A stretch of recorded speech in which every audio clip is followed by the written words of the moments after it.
leadership. Leadership kalau kita bicara luas. Leadership bukan bicara tentang bagaimana cara memanage tim, bikin problem solving, bukan hanya tentang bagaimana cara kita bikin delegasi, bukan hanya itu. Tapi ini semua, bisnis ini semua bisa jalan. The system works, the team works, semua pilarnya jalan. Itu karena leadership saya, leadershipnya Anda. Ya, Anda kapten di perusahaan Anda. Kalau leadershipnya Anda kurang, ada sesuatu hal yang mungkin ya nggak tahu apa, mesti dicek. Ya, itu akan berpengaruh ke semuanya. Contoh, misalnya Anda seorang leader yang kurang peduli aja tentang tim. Timnya nggak pernah diarahin, nggak ada meeting yang jelas, nggak ada SOP yang jelas. Mereka berantakan, satu pilar runtuh.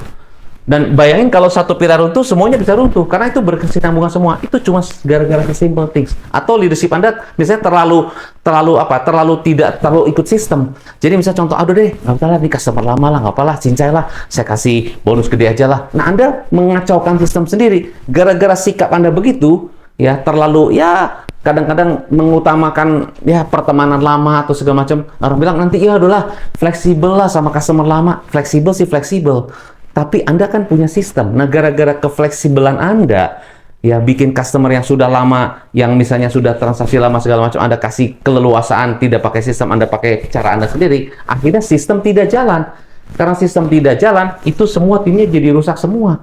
Jadi setiap orang nanya, Pak ini gimana Pak? Boleh kasih diskon nggak? Ini gimana? Semuanya akhirnya nanya ke Anda. Gara-gara satu langkah begitu. Nah, itu poin saya. Jadi leadership itu sangat-sangat berpengaruh sekali terhadap perkembangan bisnis Anda. Bahkan, saya ketemu klien saya, gara-gara leadership, ownernya terlalu dominan, sehingga itu nggak ada penerus. Nggak ada yang menerusin. Ya, semuanya bertentangan. Semuanya gimana saya? Saya merasa bukan hanya Superman, saya super power. Saya seperti King Jong-un begitu loh. Semuanya saya. Akhirnya semua berantakan. Gara-gara leadership. Jadi bukan karena faktor eksternal, tapi internal problem itu leadership.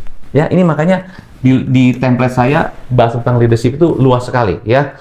Itu nggak bisa satu video lah, mungkin bisa 1 tahun kali, bahkan bisa terus-terusan bahas leadership. Karena bisnis gagal, menurut saya 95% is because of leadership of the captain of the ship. Ya, ini penting karena saya banyak ketemu dengan pengusaha seperti itu. Oke, nah itu leadership. Jadi ini semua bisa jalan sekali lagi karena leadership.